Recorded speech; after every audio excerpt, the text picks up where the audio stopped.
Friday. Welcome aboard the National Football Show. Dan Sileo. Appreciate everybody coming aboard here on this Friday. Getting ready for a weekend. Long day for Big Sills here, man. Hey, I want to thank everybody at Birds 365 for having me on this morning. That was a lot of fun here on the JAKIB Media channel, too. A lot of people chimed in as we get ready for football. Get this. It's 2 weeks until the start of the NFL season. 2 weeks. Steelers and Cowboys will be reporting to camp and getting ready for the Hall of Fame game. I mean, we're here. This is now in the window where coaches are now coming back from their vacations. Not that coaches take very many weeks when it comes to vacation, because now the NFL is a 24/7 deal. But you're now starting to put your depth charts together. And this is the most important thing. I brought this up yesterday now. Depth charts tell the players where they are as they go into training camp, obviously, right? That's what a depth chart traditionally is.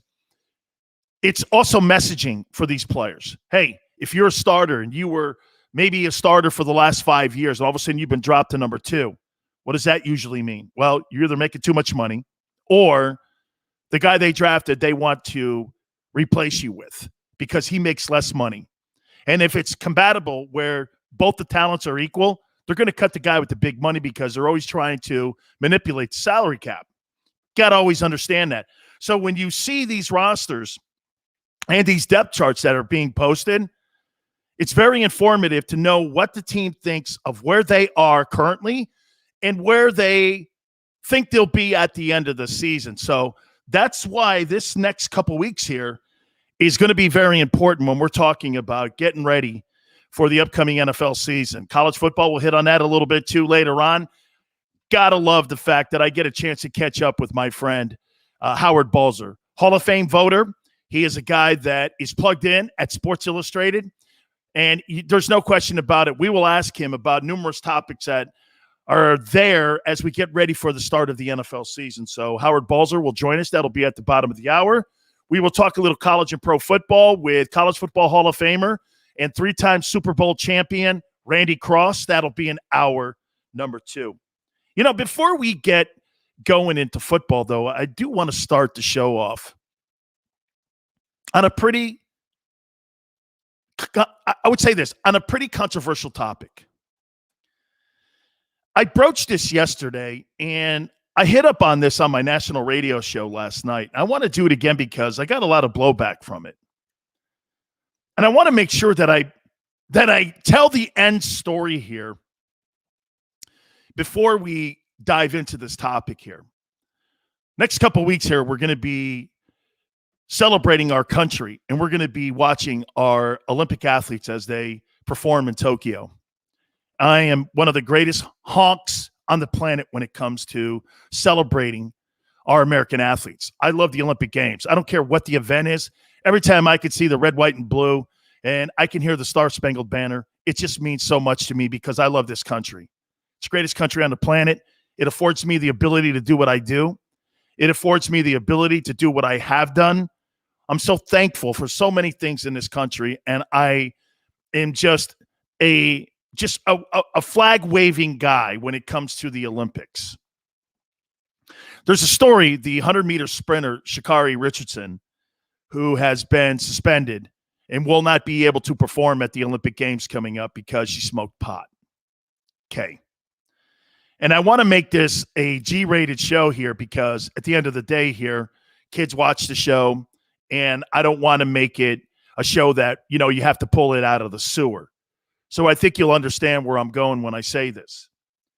I just really don't know what the IOC, Team USA, and I guess maybe it's because we're in this different landscape in our country where certain things are acceptable. I'm going to make it very clear here. I do not believe that transgender people should be playing in women's sports. Now, I also believe this. We should not segregate or we should not denigrate any person for who they are in this world. I am one of the absolute people that will stand on a podium for anybody's equal rights. Transgender has every opportunity to win a gold medal. You have every opportunity to be president of the United States. I don't care. I would never in any way be somebody that discriminates against somebody. I would never do that. And nor do I think anyone should. That being said, so Sha'Carri Richardson is being suspended because she smoked weed. But transgender people can compete in women's sports.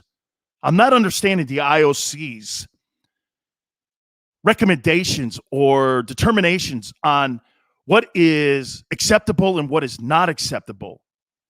One of the most debated things right now in America is women's sports.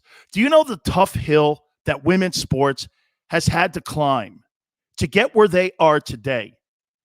It's incredible. And maybe I'm a little bit more, how about this? Maybe I'm more in keen with it now than I was maybe 20 years ago because I have a daughter now. I don't want my daughter competing against a guy who was born a dude and then now all of a sudden wants to be in women's sports. Women's sports have struggled so much to get where they are now and get a small piece of the pie. It's unfair. Look at women's soccer.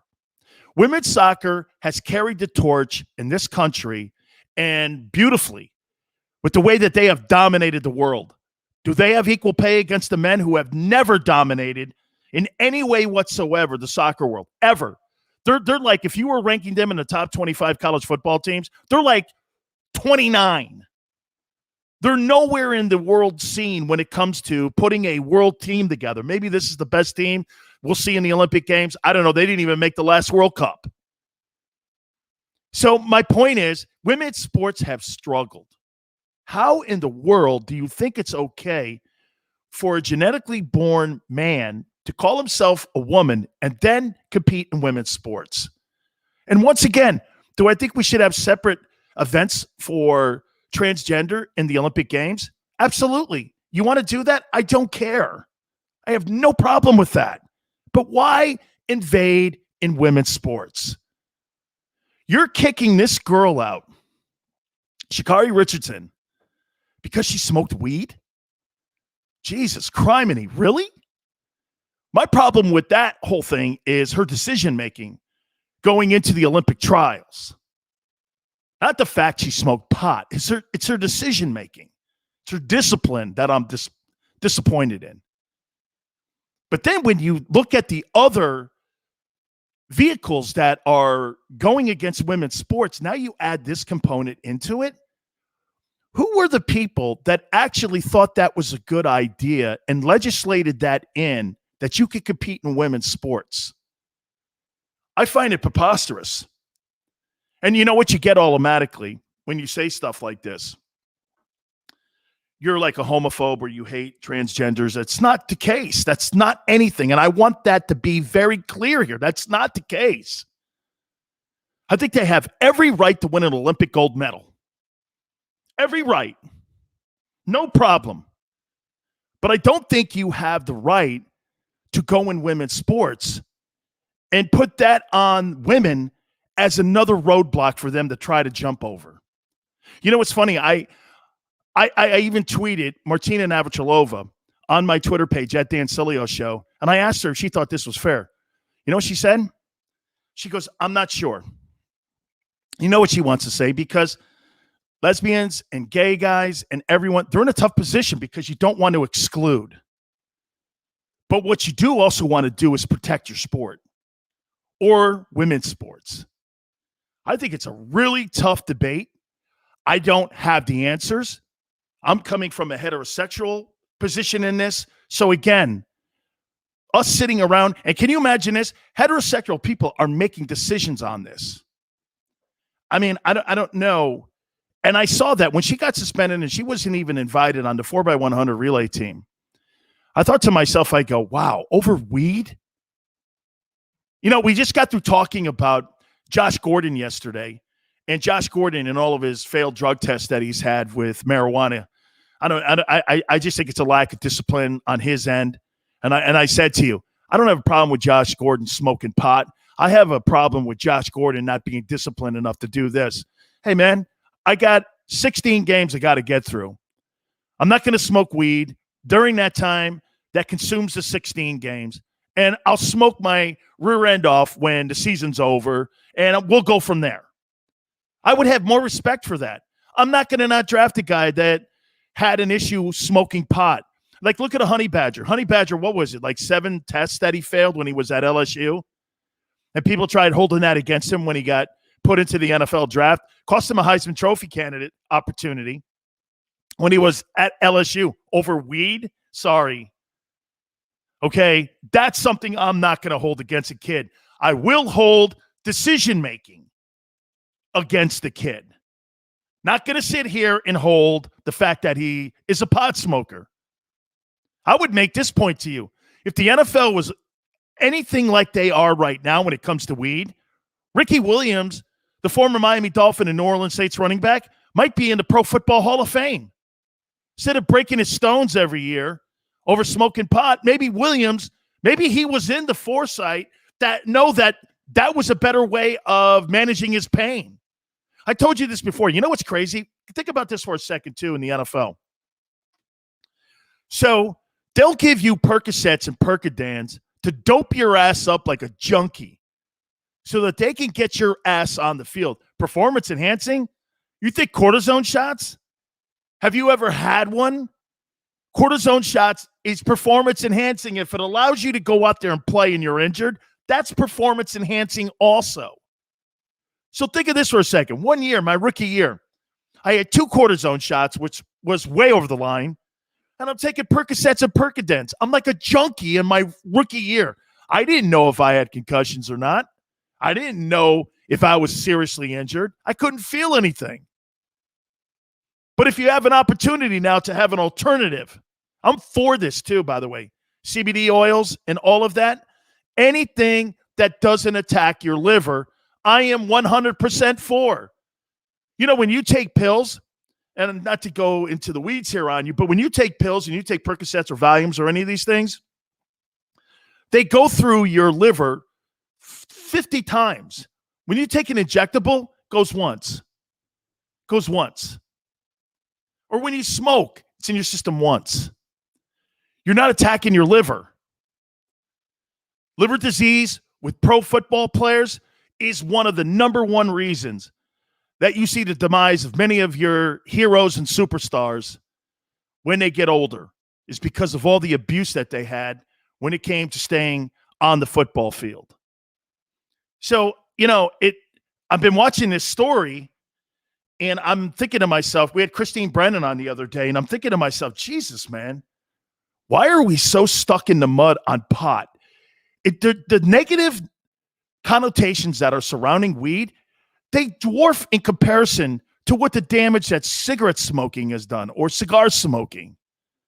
But yet that's like the outlier drug that everyone always go, well, if you start smoking that, you're going to be a crackhead. You're like, dude, that's not the case. Especially when you're coming down on the side of trying to find something that could be an alternative to using drugs and hard drugs. Like, did we not just watch what has been going on over the last couple of years in this country with the opioid pandemic that we've had in this? We had a pandemic before COVID-19. You know what that was? The oxycodone issue that we had in this country.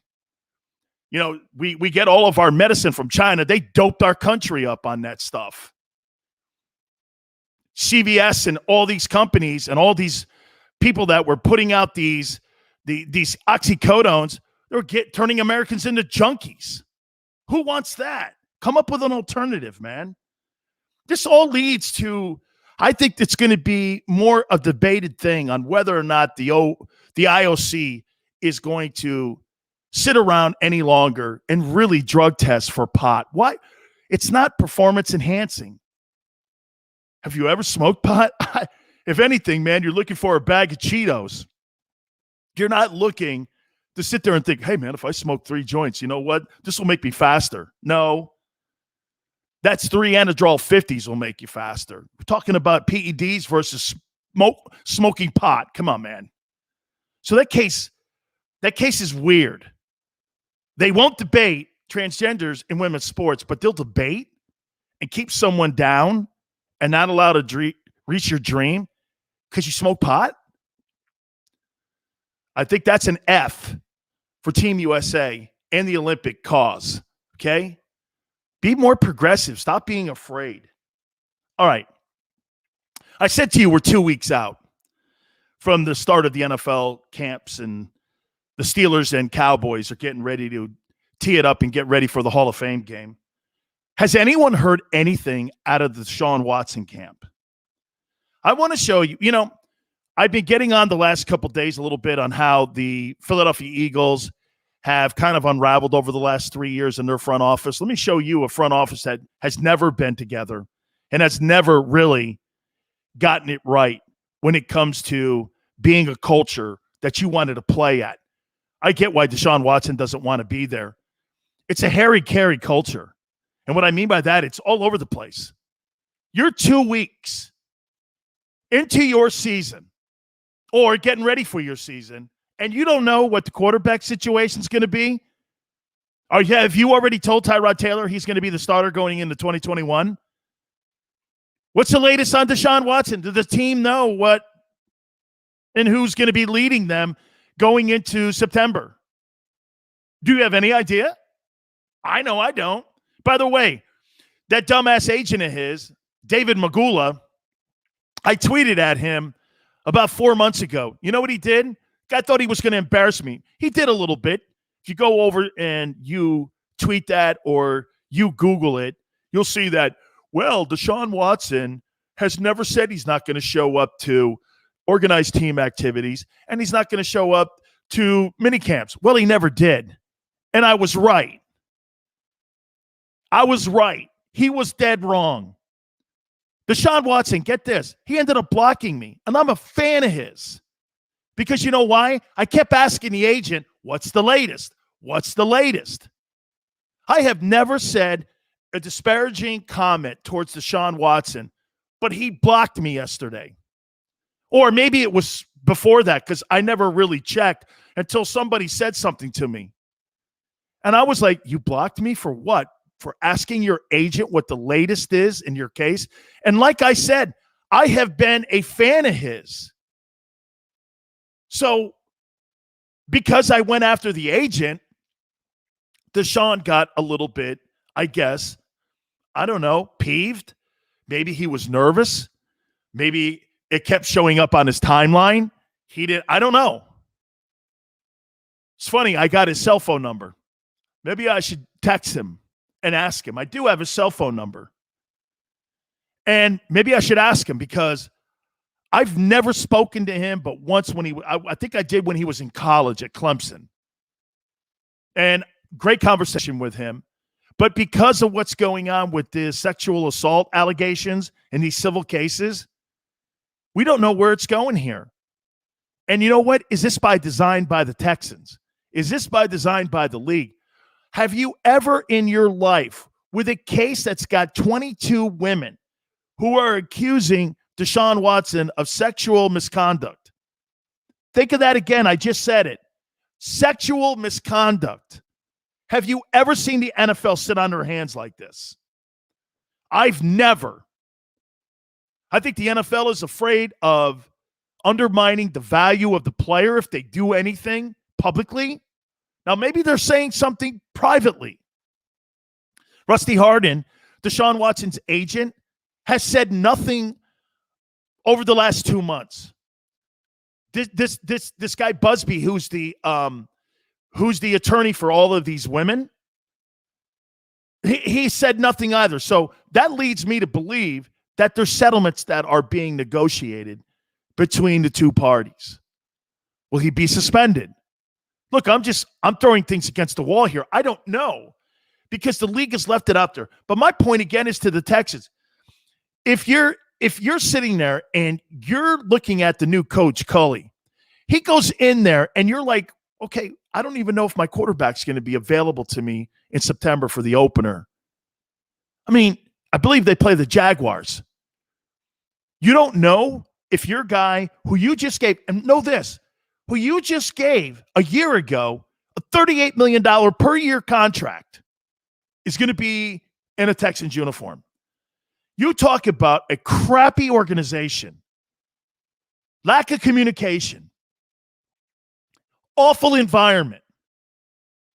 Who in their right mind as a potential free agent would want to go into that cesspool and play on a team that you don't even know who your leader is going into September? I mean, you talk about just a disaster of a franchise. The Houston Texans are your poster child for that comment. I mean, where are they going? And get this, the NFL is right there next to them as they're sitting there going through this process. The league doesn't want to do anything. I've never seen the NFL not get out. Did they get out in front of Ray Rice? They jumped out in front of that thing quick, right? Remember, they got criticized because they only suspended him for 2 games. Then the public outcry came, wait a minute. You get more of a suspension. Here's the pot thing again. Watch this. You get a 4-game suspension for smoking weed. But if you hit Mary Jane, you only get 2 games? I used to make that as a awful joke. So you can smoke Mary Jane, but again, you can't smoke Mary Jane, but you can hit her. Okay, you get 4 games for pot, 2 games for domestic violence. It used to be that. Now that's called the Ray Rice rule, right? Put you on that infamous commissioner's exempt list, whatever that is. I guess that's in the lower drawer somewhere in Goodell's office. Makes absolute no sense. Man, the Texans are poorly run. That is an awful organization. And they need to right the ship. But then again, the McNairs own it now. Bob McNair's no longer in the building. It's his son, Cal McNair. Man, no wonder Deshaun Watson wants the hell out of there. I find it really odd, too. So 18 months ago, you signed that guy to a $38 million a year contract. And all of a sudden now, without doing any due diligence on whether or not the guy's got character, you give him that money. And now you're sitting here going, gee, maybe it was a mistake. No, you didn't do your homework. You didn't do the proper things that it took to look and investigate whether or not you really wanted to give the keys to your franchise to him. That's in case or in light of if these allegations are true. All right.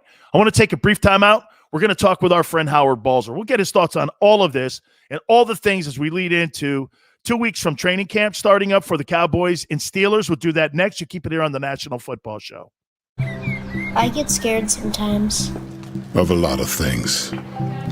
Joining in. Decisions. The dark. The dark. But I once heard someone say, But as I always say, it's okay to be afraid. as long as you face the fear. And keep moving forward. Wherever you are in life, count on the name trusted in insurance for over 80 years. Independence Blue Cross. The savoring taste of a good bag of beef jerky is so enjoyable at any time of the day, as long as you can find it. Here's what we suggest. Pure Bull Beef Jerky is our answer, and soon it will be yours. Locally produced in the Philadelphia region, this high-quality, healthy protein snack is easy to secure. Go to steersnacks.com, and you'll see hot garlic, tropical heat, Pure Bull dry rub, and our favorite, Huck and Fod. What's that? Huck and Fod. Go now to steersnacks.com. Welcome to the Wildwoods, the perfect place where you can safely do everything or nothing at all. Catch a wave, take a nap, go for a drive, grab a bite. It's your vacation, and we're doing everything we can to make it a safe one. The Wildwoods. Your vacation, your way. The International Brotherhood of Electrical Workers, Local Union 98, is a proud sponsor of The Labor Show with J. Doc and Krause every Saturday night from 6 to 8 p.m. IBEW Local 98's highly trained and superbly skilled electricians are the best in the business, setting the highest safety standards in the electrical industry. So when you're planning your next industrial, commercial, or residential project, choose an IBEW Local 98 union contractor. Learn more at ibew98.org.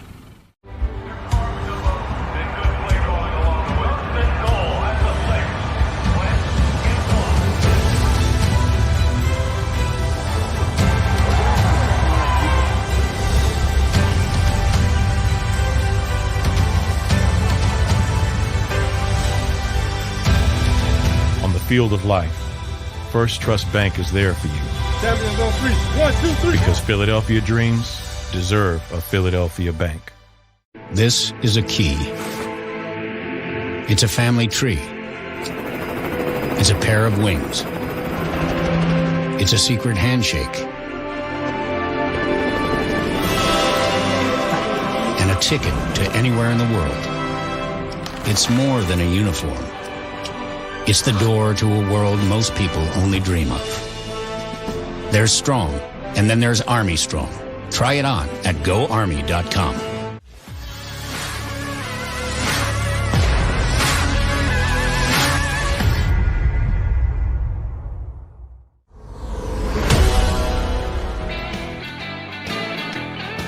Welcome back to the National Football Show. Your boy Dan Sileo.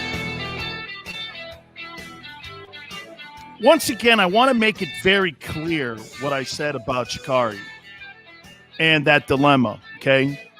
I'm not discriminating against anybody. I think everybody has a right to reach everyone's goal here, okay? Everyone. I don't care what your gender is. I don't care what your sexuality is. But I do believe at the end of the day, I do believe that you have to do things fairly here. So we'll get off that topic there and we'll dive into some of the other things that are going on, especially this weekend. I can't wait for UFC 264 with Dustin Poirier and Conor McGregor. I'll say this to you. If the rich Conor McGregor shows up this weekend, Dustin Poirier will wipe the floor with him and he'll destroy him in the octagon. He will. But if the Conor McGregor that we know from the past that had to grind to shine, and he was that guy, and he gets it and gives it one more shot at a chance for greatness, which he has it in him. I'm telling you, when you have a lot of money and you put a lot of money in the bank, at the end of the day, do you want to get choked out potentially? Do you want to bleed? Do you want to get your ass in the octagon? And do you want to do all those things? We're going to find out this weekend. You know, personally, I think Dana White has done a spectacular job at how he's run UFC during the pandemic. You know, I broached this yesterday a little bit. And I just love the fact we were talking with Kevin Iole yesterday from Yahoo Sports. And I just love that Dana White just went like this. The commissioner, he just said, hey, man, you know what? End of the day here, man. I don't care what you think. I don't give a rat's ass on what people think about how I'm going forward with my league. This guy ends up renting out an island. You know, he hosts many of the places from his gym or the events from his gym in Vegas. He didn't care. He was not going to have politicians run his organization into the ground. Did we not see what politicians tried to do to college football? You see, you couldn't do that to the NFL owners. You just couldn't. All right, we'll stop there. We're 2 weeks away. Only guy I could talk to is our dear friend, Howard Balzer. And can you believe it, Howard? We're 2 weeks away from the start of the NFL season. And I can't wait to see what Canton's going to look like, too. Am I right when I say this, Howard, that they're going to combine the classes of last year and the year before so that, you know, they can get a chance to get up there and do their induction speeches? I know Jimmy's going, and Jimmy's going to have, I think it's Troy Aikman is going to introduce him. I think Terry Bradshaw's involved in that as well. Am I right when I say that that's how the ceremonies are going to go down? Yes, that's exactly right, Dan. And what's really going to be crowded, which I think is one of the great things of the weekend, is the gold jacket dinner on Friday night when the players put on the gold jacket for the first time. And then, of course, a lot of people don't know this. They give it back and they don't see it again until the next day because they're afraid if the player wears it, he'll spill something on it or whatever, and it'll have to be dry cleaned. But that happens on Friday night. And usually there's 8 guys to get the gold jackets. Now you have whatever it is. I've lost count almost, 28. Now, here's the thing. So that's going to be a very busy night. I'm wondering if they're going to start it earlier. 9 of the posthumous members of each class were already enshrined the night before the draft in April. They had a special celebration at Canton. It was actually televised on NFL Network at the end of the draft. And so they did that then. That included 8 people from the Centennial class and 1 from this year's class, which is Bill Nunn Jr., the longtime great scout with the Pittsburgh Steelers. Now, those families will still be in Canton and honored and be part of the celebration, but they won't technically be part of the actual enshrinement. So on Saturday will be the remaining, I guess it'll be 12 living people from the Centennial class on Saturday, and then the 7 from this year's class, not including Bill Nunn, on Sunday. So yes, there's going to be an enshrinement on Saturday and an enshrinement on Sunday, plus, of course, as I mentioned, the Gold Jacket dinner on Thursday. So it's going to be a jam-packed weekend. And let me tell you this, Canton is not a big town. and they have issues every year with all these people coming in and the families and everybody, just finding hotel rooms for everybody. Well, imagine what it's going to be this weekend. The media is staying instead of in Canton, about 15 minutes away in Akron because of all the hotels and all the people taking up so many rooms. So, like I said, it's going to be a crowded weekend, but a spectacular one for sure. Howard, have they changed that rule that if you're getting the award posthumously, that the families don't get the jacket and the rings? I mean, have they changed that rule, or is that still in place? Because I know the Stabler family, and I know that I've talked to the Sayal family too, right, that was an issue with them, that, you know, they didn't get a ring, nor did they get a chance to have the jacket. Have they changed that? I know they haven't changed it on the jacket. I'm not sure if they've changed it on the ring or not. And I understand both sides of the debate, and the families think that it should happen. The Hall of Fame doesn't want to get involved sometimes what could be family squabbles. Who gets the jacket? I get it. Who gets the ring? You know, when someone's living, they get it all, right? But when they're not, then who gets it? And so they just don't want to have to be a part of that. And so and it became front and center with Sayal when his daughter spoke up about it, and it became, you know, a pretty big story. And then, of course, it happened with Stabler also. And so what they do is they unveiled this in April for the posthumous guy. They create this, I don't know what to call it. It's not a framed memento that has pictures of the player and the Hall of Fame crest, which would be on the jacket if the guy got a jacket. And so they give that. Now, who gets that? Where it's on display, who knows? But it's not the same as, you know, a jacket hanging in someone's closet, or a ring that, you know, a lot of the Hall of Famers come back, and I don't know if how much they wear their rings during a calendar year, but I know a lot of them wear that ring when they come back to Canton each year. Howard, I asked Jason Cole, who is a Hall of Fame voter like yourself, this question, and it was pretty interesting on how he answered it, and he actually threw it out there. I'm going to ask you this question, and I think it's probably going to be a little touchy for you as well. Yeah. You know, what was that? What did you call that committee? It was a blue ribbon. It was for the Centennial guys. It was called a blue ribbon committee. Yes. Okay. Jason hinted, and with me helping, obviously, he hinted that the way that Cowher and Johnson were put into the Hall of Fame, they did it on TV. Right. And it was by the Blue Ribbon Committee, not guys like yourself who were the staples of putting these men and the caretakers of the Hall of Fame. Then I asked, do you think this was done at the pressure of the networks to get a guy like Cowher and Jimmy into the Hall? Because when you look at Jimmy's record, and by the way, you know my relationship with him. I love the man. Doesn't have 100 wins. Okay. I mean, there's guys that, again, are sitting there waiting. And I'm not saying that coach is not a legendary coach. He is. Then you look at Cowher, and I look at Bill Cowher, and I go like this. I don't know. Mike Tomlin's done more than him. I mean, if you think that Bill Cowher's a Hall of Fame coach, really? Okay, I think Bill Cowher is a really fine coach. A Hall of Fame coach? Pittsburgh Steelers, I get it. He's on TV at CBS. You think the networks had some pressure put on the Hall of Fame, this Blue Ribbon Committee, to get these guys into the Hall of Fame? I've wondered about it. I would hate to think that it's actually true, but I've wondered about it. And just to, totally be frank on the record, I'm pretty sure there were 25 people on the Blue Ribbon Committee. 8 of them, either 8 or 9, were members of the selection committee, of which I'm a part of. But that's only 8 of 25. Wow.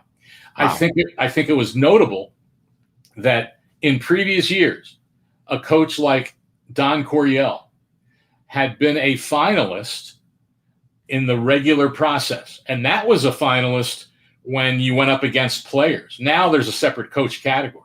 But he was a finalist of the 15 going against players. And he was a finalist 5 or 6 times. And no one can quarrel. Now, granted, his teams with St. Louis Cardinals and San Diego Chargers didn't make a Super Bowl. But you could argue that in terms of impact on the game, that he might have had one of the greatest, certainly the greatest impact on today's game, the way it's played, than any other coach in the last 5 decades. Let me throw this at you, too. And not only offensively, Dan, but defensively.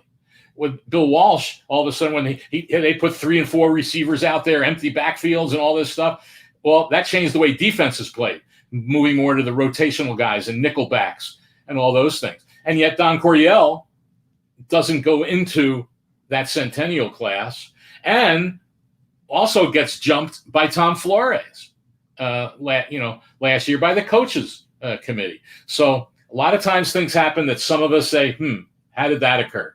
But it's kind of the way it is. But I definitely, in answer to your first question, definitely wondered if there was some of that impact for those 2 guys jumping over other coaches that had been discussed and talked about many times in the past, but still have not been enshrined. Do you think that Marty Schottenheimer and Dick Vermeil are better coaches than Bill Cowher? I think overall, yes. And I'll say it for this reason. And I think Bill Cowher is a heck of a coach. No question. Right. By the way, I'm not really throwing shade. I'm talking more about this process here. I think Bill, hey, you know what? No issues with him being in the Hall. I'm just talking about the process here, Howard, and how he was put in. No, I agree 100% with that aspect of it. And so I just wanted to be on what I'm saying too.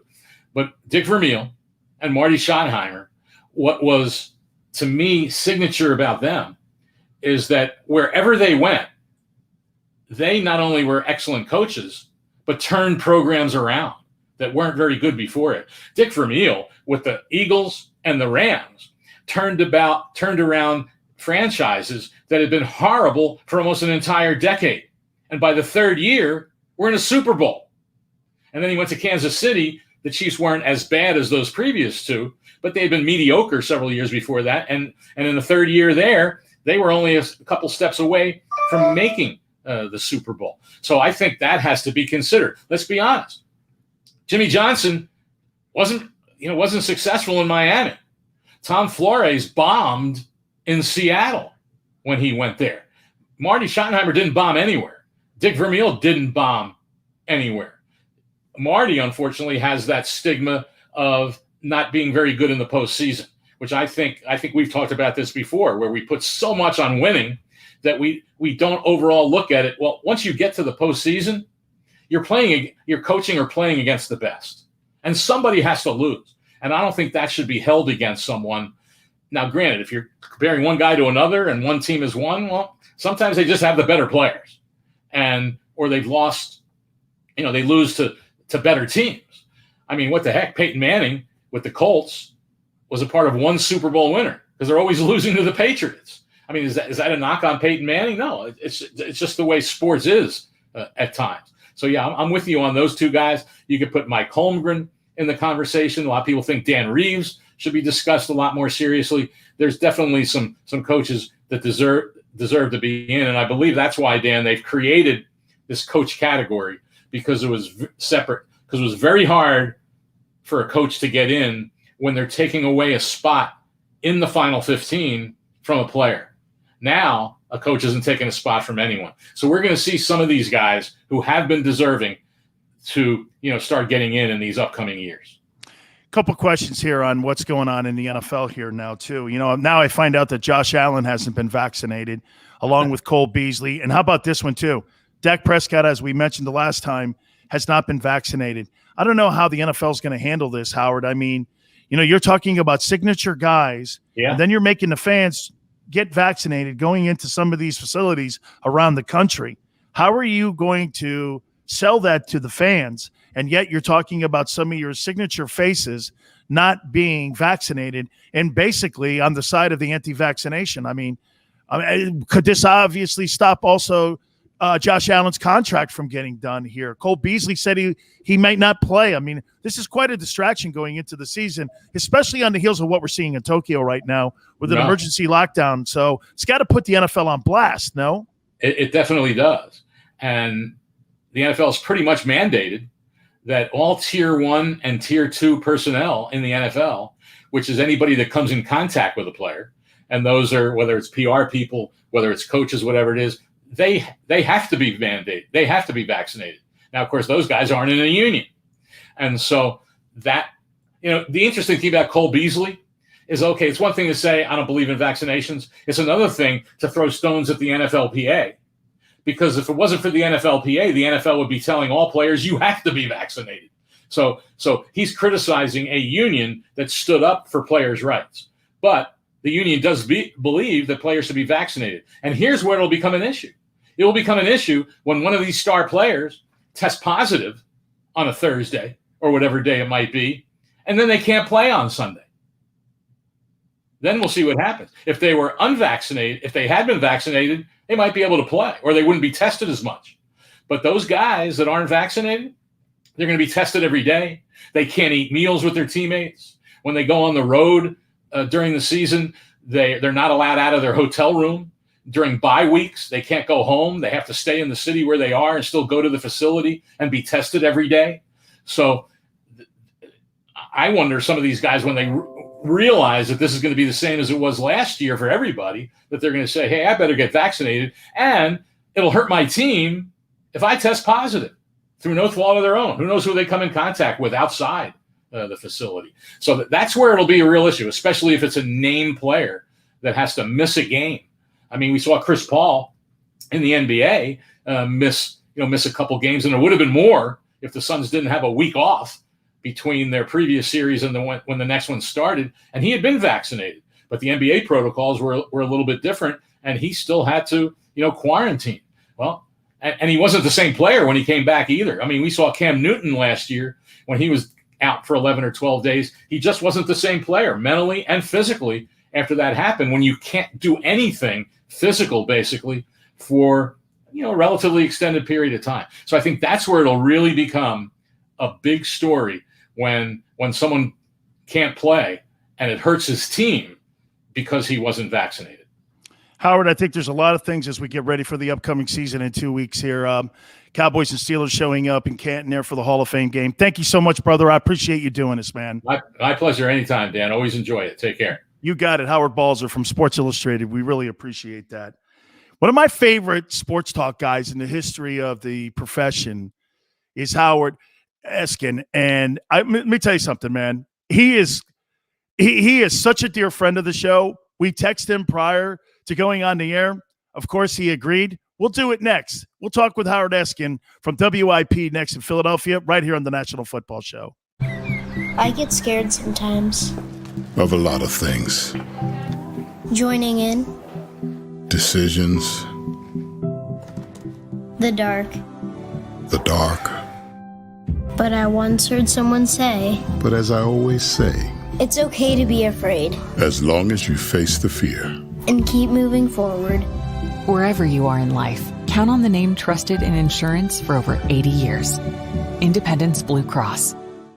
The savoring taste of a good bag of beef jerky is so enjoyable at any time of the day, as long as you can find it. Here's what we suggest. Pure Bull Beef Jerky is our answer, and soon it will be yours. Locally produced in the Philadelphia region, this high-quality, healthy protein snack is easy to secure. Go to steersnacks.com, and you'll see hot garlic, tropical heat, Pure Bull dry rub, and our favorite, Huck and Fod.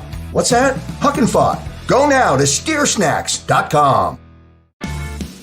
Welcome to the Wildwoods, the perfect place where you can safely do everything or nothing at all. Catch a wave, take a nap, go for a drive, grab a bite. It's your vacation, and we're doing everything we can to make it a safe one. The Wildwoods. Your vacation, your way. The International Brotherhood of Electrical Workers, Local Union 98, is a proud sponsor of The Labor Show with J. and Krause every Saturday night from 6 till 8 p.m. IBEW Local 98's highly trained and superbly skilled electricians are the best in the business, setting the highest safety standards in the electrical industry. So when you're planning your next industrial, commercial, or residential project, choose an IBEW Local 98 union contractor. Learn more at ibew98.org.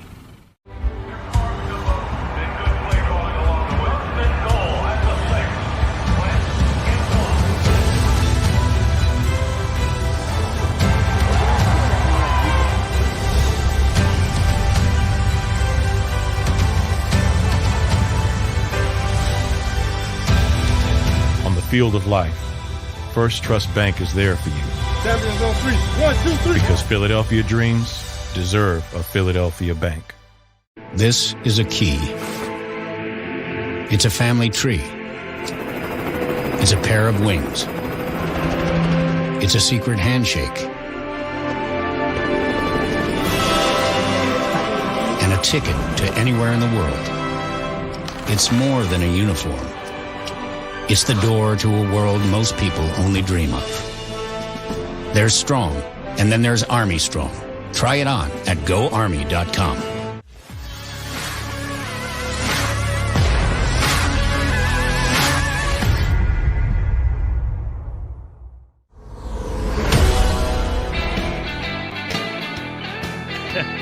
Dan Sileo, National Football Show. There was only one guy that I could think of when I listened to Danny Green the other day taking shots at Sixers and Philly fans. I literally started laughing. I was like, this guy will never work another day in his life in Philadelphia with any kind of fan support in any way.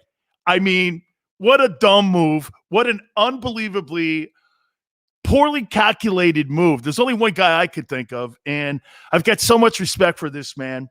The legendary voice of Philadelphia. He is our friend Howard Eskin, and Howard joins us now here on the National Football Show. And I don't know, Howard, but I don't know where Danny Green's going now after that comment. What'd you make of that comment? Let's see if we can hook up with Howard here in a second here and see if we can get that all set up here and get our wires crossed here. Yeah, so just to set it up here. So Danny Green was throwing shots going, I wish Philadelphia fans were just a little bit more kinder, to Ben Simmons, and maybe they could have this is how I heard it. Maybe it's more so it's how I heard it than what actually Danny, because I tell you, I probably heard it the same way that Philly fan heard it. And I'm doing it sarcastically here. Maybe like Philly fan could be a little bit more, kinder to Ben and maybe be more supportive. Dude, when that kind of conversation takes place?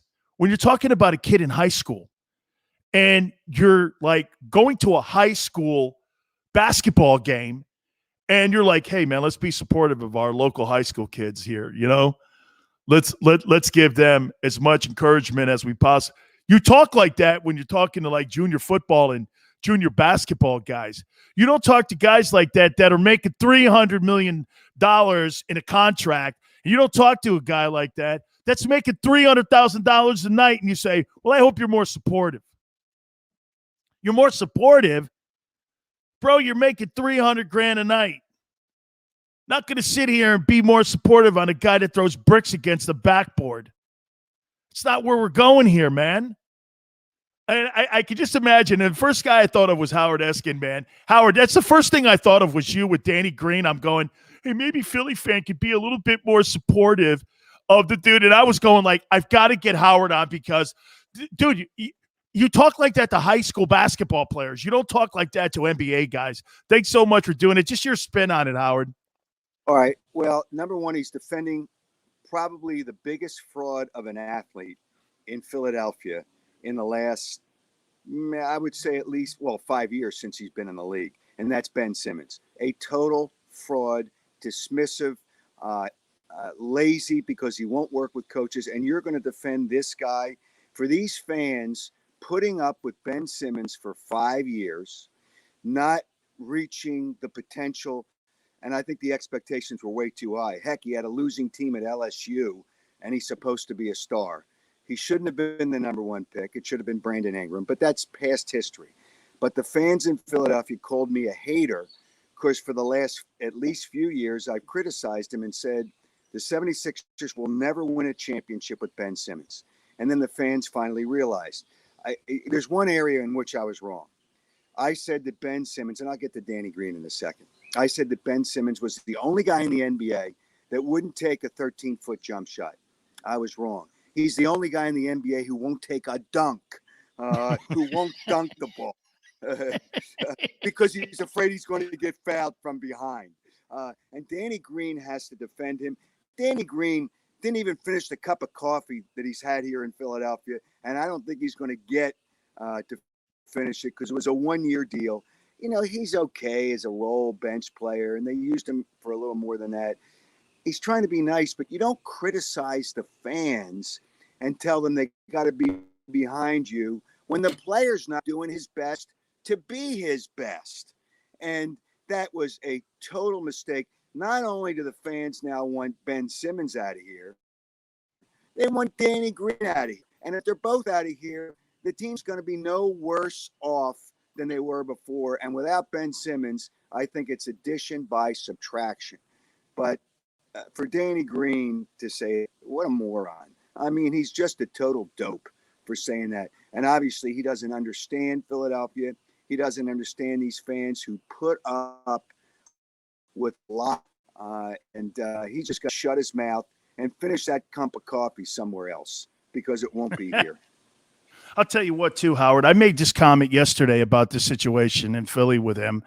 I was very critical of Lamar Jackson. I said this, that guy will never be in this league in 5 years. You know what that kid did? He went out in the offseason, worked his ass off, came back the next year, led the NFL in touchdown passes.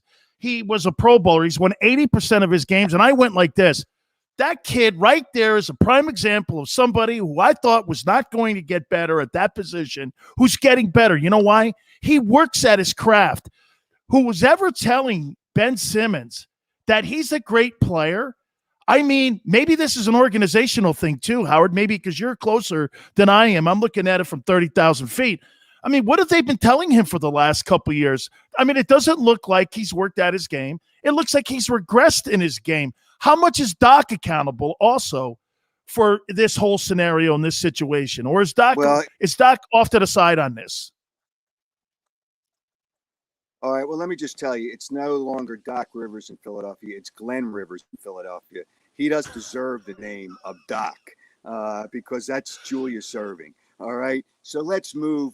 Doc Rivers is no longer Doc Rivers. He's Glenn Rivers, all right? Brett Brown, the last coach, nice guy, but unfortunately was friends with Ben Simmons' father, and he was an enabler.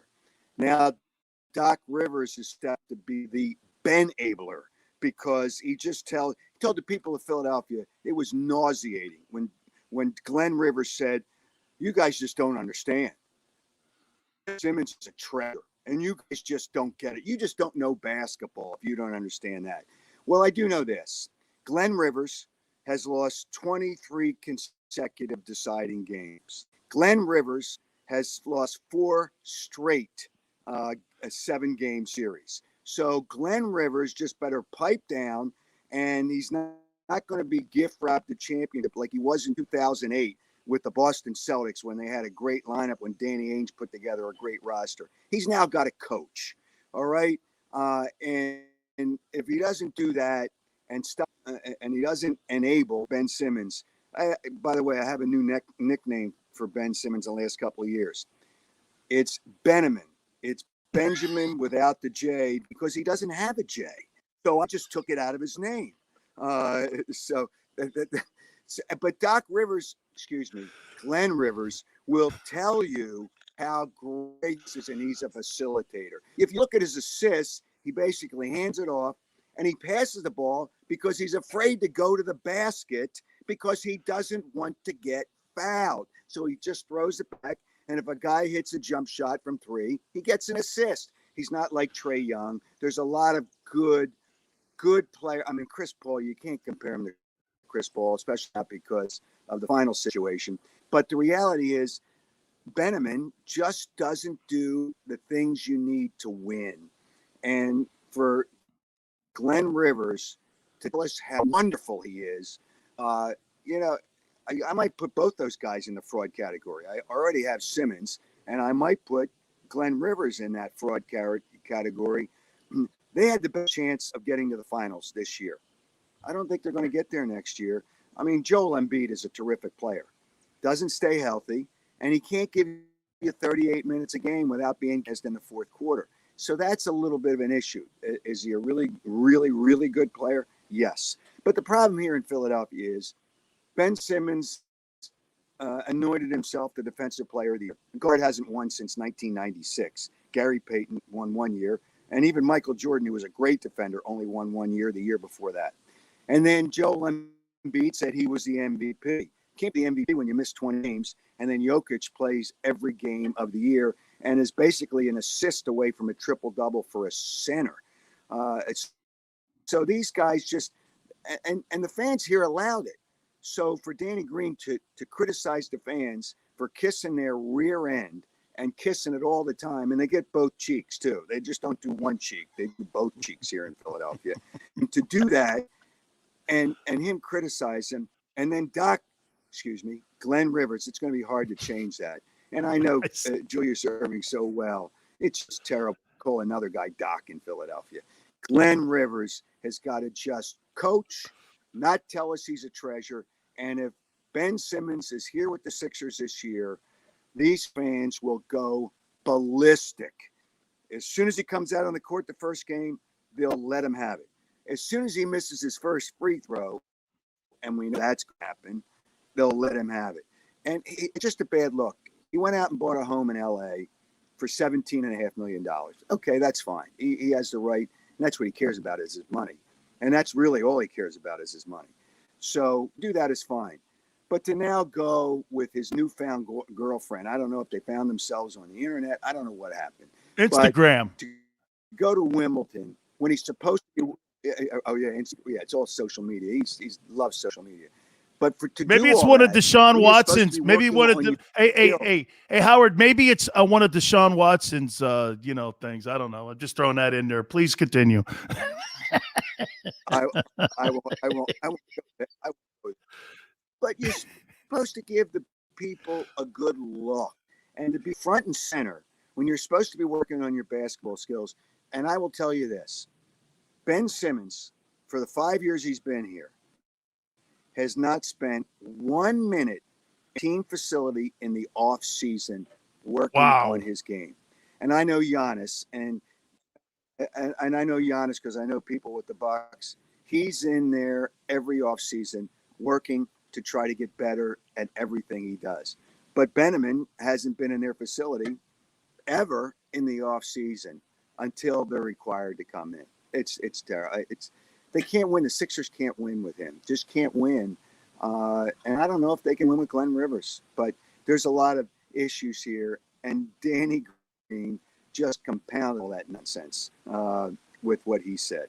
Danny, just understand what Philadelphia is before you start spouting off. That's my message to him. And finish the cup of coffee.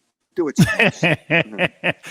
Let me get into the Eagles here a little bit. Merrill Reese got in trouble on my program when he said that there was going to be a trade between the Buffalo Bills and the Eagles, and it looks like it's intimate. And all of a sudden, he started getting hammered. He even called me, and I was like, "Hey, man, I asked you the question. You're the one that said that there was a deal on the table here. Let me ask you, why did that relationship fall apart, Howard, between Ertz? And I get the injuries. I get it. Is it truly over just money on what ended up falling apart there at the end?"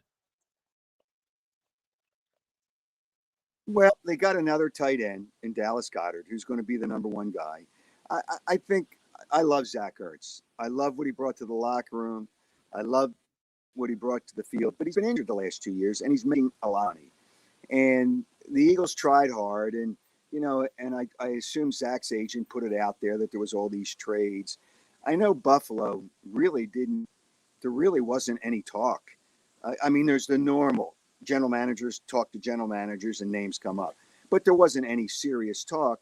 And the problem this year with trading Zach Ertz, he makes $9 million a year, and the cap went down. That's a lot of money to pay a backup tight end. Buffalo's got a tight end, and I don't know that Zach Ertz could be a starter, and especially coming off of two straight seasons with injuries. Love the guy, love what he did here, but it's just that's what football is. You can't beat, and Zach's not old; he's only 30 years old, but you can't beat that part of football. When you start to get older and you start to have injuries, and now it was a bad year to try to fit in $9 million for any other team. If they got a 6th-round draft pick, it would be highway robbery, and that would be great for the Eagles if they got a 6th. But I don't know, because if a team trades for him, okay, you can redo his contract, but then you're going to have to guarantee him money next year. I don't think any team wants to do that at this point. I think what the Eagles are waiting for is possibly somebody to get hurt in camp and another team be desperate for a tight end, and then maybe you can get something for him. But the problem, again, and you're waiting for that. I'm not so sure Zach Ertz is going to report to camp, because I just don't think there's any way he's going to be here this year. If he doesn't report, he gets fined. But then if he goes somewhere else, the other team's not going to charge him the fines, not going to assess the fines for him. So there's nothing close. And if it was, he would have been traded and they would have taken something for him. So I don't think it got stale.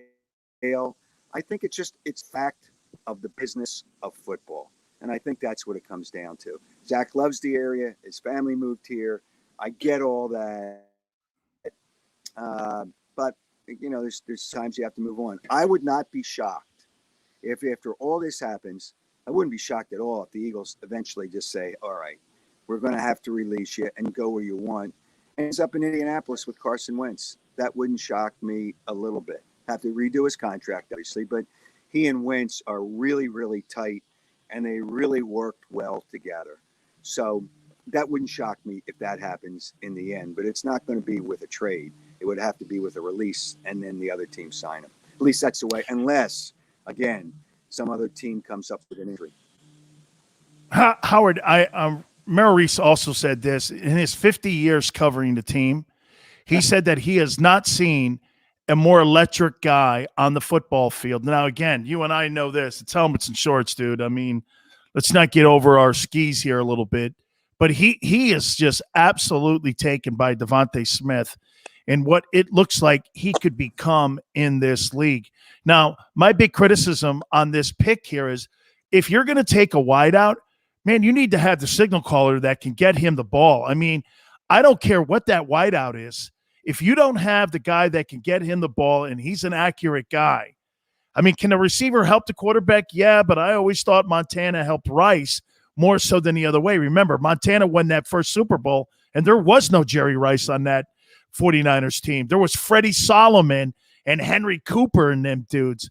Montana helped that progression of that guy and that player and Jerry Rice. How do you see this thing here? Because there's a lot of hype around Devontae Smith. Are you as high on him? Well, let me just address one of the things you said. I think Montana is the GOAT.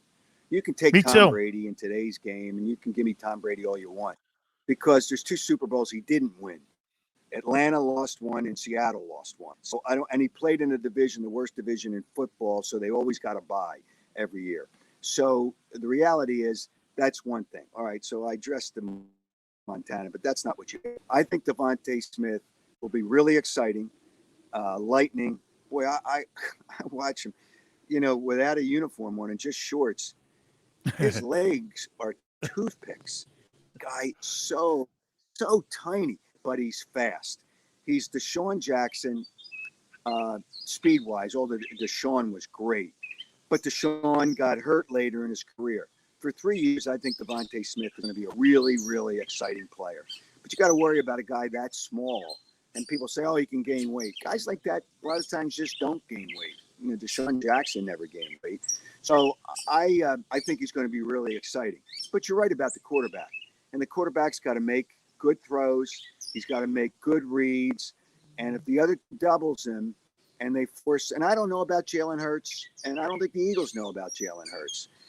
He's got to be able to read and get to his second and third progression, especially if they double Devontae Smith. So we'll see how that all works out. But Devontae Smith will be good. I mean, Merrill gets carried away sometimes. I love his enthusiasm, and I love what he says a lot of times. And he's enthusiastic and energetic. And, yeah, we didn't even see 7-on-7s and 11-on-11s with the Eagles because the players extorted the coaching staff for them to come in. None of that stuff, and only 3 weeks of camp. But we'll see in training camp when that starts the end of July and in August. We'll see a lot of those things. But he will be exciting. I will say that, Dan. Devontae Smith will be exciting. The only question I have is how many years can he stay healthy as small as he is? But they needed a wide receiver because I don't know about Jalen Reagor, and he better step up this year. So they have – and if the Eagles – I'll say this with the Eagles. I think if you have to look at the over-under, which is 6.5, I would take the over. They don't get on a plane the last 8 weeks of the season, which is an advantage. Based on last year, the schedule's weak. However, when they play the Jets, it's towards the end, and Wilson may have developed into a pretty good quarterback by the time they play the New York Jets. Washington's going to be tough. I think the Giants are always going to stink because of the New York Giants. So, and I think Daniel Jones is a fraud too. But that being aside, I think they can win 8 games. I do think they can win 8 games, but the offensive line has to stay healthy. They have, if they're healthy, Lane Johnson will go from right to left. Lane Johnson, Brandon Brooks, which both were hurt last year. Jason Kelsey, who played every game but was hurt a lot last year, but he is so tough and he's so good. And then you got some indecision on the left tackle between Mailata and the former first-round draft pick Dillard. So, but if they stay healthy on the side, I think they can be good. I don't think they're going to win double-digit games, even though they're 17. But it could be an interesting season, and we'll see how Nick Sirianni is. He's said he's ready. He's ready for Philadelphia. I'm telling you, Philadelphia, he'll win a game by 2 touchdowns, and some media person, I won't even say what I was going to, some media person will question a play call or a decision he made in the game. Hey, man, he just won by 2 touchdowns. Everybody makes mistakes. I saw Bill Belichick. You notice I said Belichick. Bill Belichick makes mistakes. Everybody makes mistakes, even the best. And Andy Reid, I think Andy Reid's the best coach in the NFL right now. But regardless of that, everybody makes mistakes. So we'll see how it plays out. But you got to have players, and the players have to be able to give you everything that they've got. But Devontae Smith is not the guy that I would be concerned about. I want to see what the quarterback can do. He had basically 1.5 games that were good. A good part of 1.5 games. He played 4, and I want to see what he does this year. Now he'll have a full camp. He'll have better wide receivers, offensive wide receivers with Devontae Smith. His offensive line will be healthy. So we'll see what he can do. But it could be interesting. But the Washington Redskins, man, that defense is so good. And with Ryan Fitzpatrick, he's certainly, whether he plays 17 games or not is a question, but he's certainly better than what they had before. So we'll see. I mean, it's just, everything's up in the air with the Eagles. But there'll be a lot of things to look at. How about this, Howard, finally here with Doug Peterson? Do you think he's going to be next year one of the hot commodities out there? I know they want to throw Eric Bieniemy's name in that conversation too. I always say this about Bieniemy. I know why he hasn't been hired. Have you seen that track record of his, that background of some of the things that went on with him as a player and some of the run-ins with the law? I mean, I don't know how owners get over that. And I think that's kind of been a roadblock for people to get by, is some of the things that are in his past. And there's Doug Peterson with a Lombardi trophy. He can always do this, and I'm going to use the bottle. He can always put, the Lombardi trophy on that desk and go, hey, I won this. and nobody in Philadelphia, including Andy Reid, ever did this. I did this. You think he's going to be a hot candidate next year? Maybe a place like Dallas even, too, if Mike McCarthy doesn't get it done. Well, you should have told me about the Lombardi Trophy because I could have brought it out here and I would have had it for you so we could have used that as a Lombardi Trophy as a prop because I've got one. So, you just give me a heads up next time. Next time I want to see it for sure, dude. Okay, all right. So here's what I think. In the NFL now, you notice most of these teams have hired young coaches. They're only getting about $3.5 million for 4 or 5 years. If you hire a veteran guy, that's $6 he's still getting 6.5 this year. For this year, he still has a year left on his contract. They're not hiring those guys anymore because if there's a mistake, you get rid of a guy after 3 years, you're still ahead of the game because you're not paying them that much money. So, and you hope you find the next hot guy. As far as Bieniemy, almost every coach that has come out of Andy Reid's staff has been a good coach in the NFL. Ron Rivera. Ron Rivera was with him for a while, and for a shorter time than Harbaugh has been with them. Sean McDermott has been with them. I'm sure I'm forgetting some guys, but there's guys out there all over the place, and they're off of Andy Reid's tree. Bill Belichick hasn't had one coach be real success in the NFL. And Vrabel wasn't a coach for him. He was a player for him, not a coach. So people say, oh, Mike Vrabel. No. He didn't coach on his staff. So because Bieniemy has got such good cachet, I think a team has got to get through the other issues that were there. And I think Mike Kafka, who Patrick Mahomes couldn't say enough good things about him at the Super Bowl, I remember. And Kafka is a sharp guy, and he's right there with Bieniemy. If Bieniemy left, then Kafka would have been the offensive coordinator. So they got some good people on that staff. And Bieniemy is probably going to be a good coach, but you're right, teams probably have to overcome that. But teams aren't paying the big money anymore because if they make a mistake, it's easy enough for them to get out of that mistake. And, I mean, look at what the Chargers, the Falcons, the Eagles. There's probably another coach out there that's a young coach that they got. And there'll be a new coach in Dallas sooner or later because they're not going to win with Mike McCarthy. Could win one Super Bowl with Aaron Rodgers. I mean, are you kidding me? You're absolutely kidding me. Aaron Rodgers is – for one game, I want Aaron Rodgers as my quarterback. Right now, I want him for one game. Just one game. But he couldn't win with him. So there'll be another coach there. And Jerry Jones doesn't care what people say.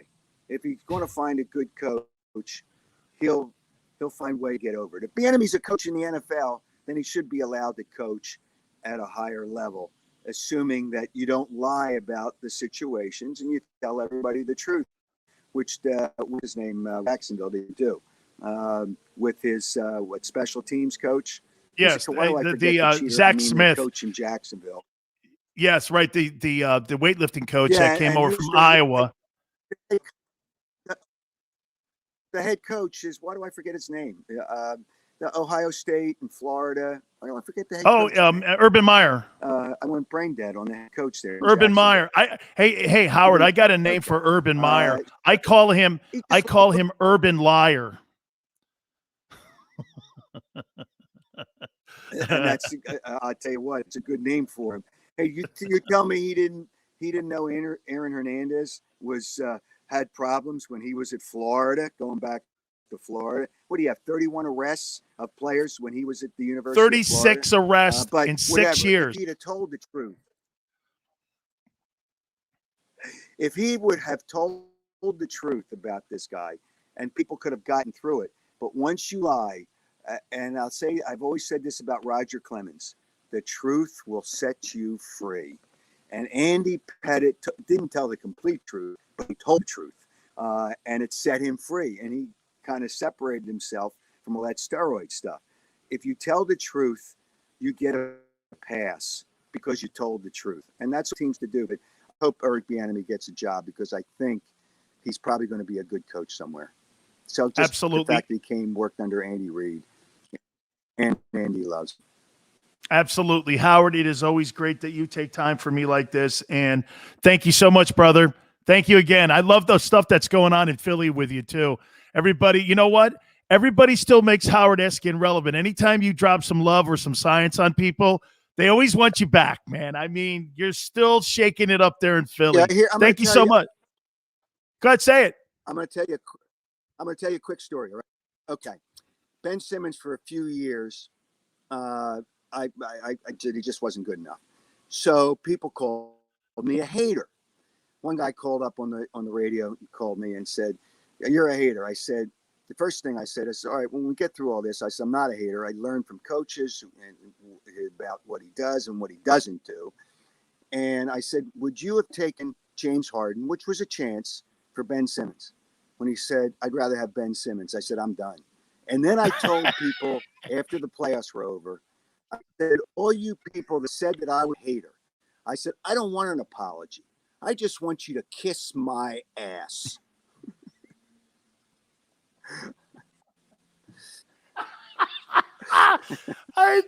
Please drop the mic. Just drop the freaking mic.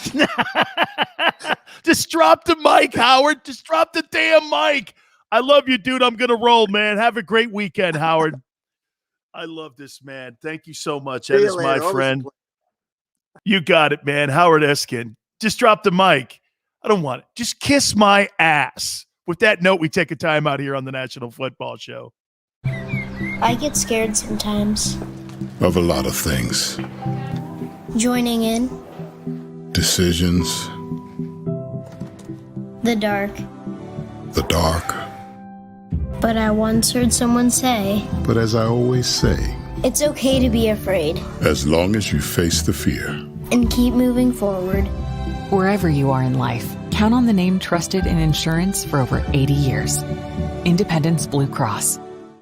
The savoring taste of a good bag of beef jerky is so enjoyable at any time of the day, as long as you can find it. Here's what we suggest. Pure Bull Beef Jerky is our answer, and soon it will be yours. Locally produced in the Philadelphia region, this high-quality, healthy protein snack is easy to secure. Go to steersnacks.com, and you'll see hot garlic, tropical heat, Pure Bull dry rub, and our favorite, Huck and Fod. What's that? Huck and Fod. Go now to steersnacks.com. Welcome to the Wildwoods, the perfect place where you can safely do everything or nothing at all. Catch a wave, take a nap, go for a drive, grab a bite. It's your vacation, and we're doing everything we can to make it a safe one. The Wildwoods. Your vacation, your way. The International Brotherhood of Electrical Workers, Local Union 98, is a proud sponsor of The Labor Show with J. and Krause every Saturday night from 6 till 8 p.m. IBEW Local 98's highly trained and superbly skilled electricians are the best in the business, setting the highest safety standards in the electrical industry. So when you're planning your next industrial, commercial, or residential project, choose an IBEW Local 98 union contractor. Learn more at ibew98.org.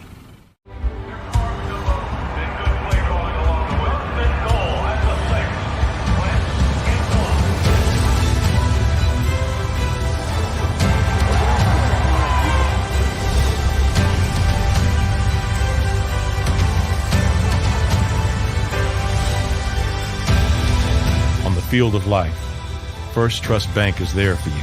Champions on three. 1, 2, 3. Because Philadelphia dreams deserve a Philadelphia bank. This is a key.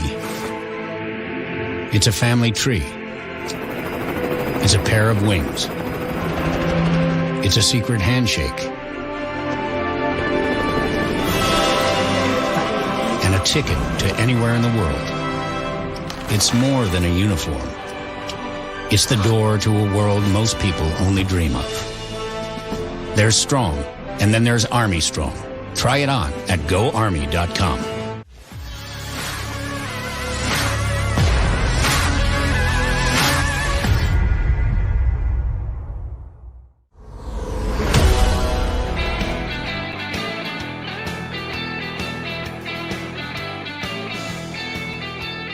you follow that up with Howard Eskin? He won't call Doc Rivers any longer because that's reserved for Dr. J. And he calls him Glenn now.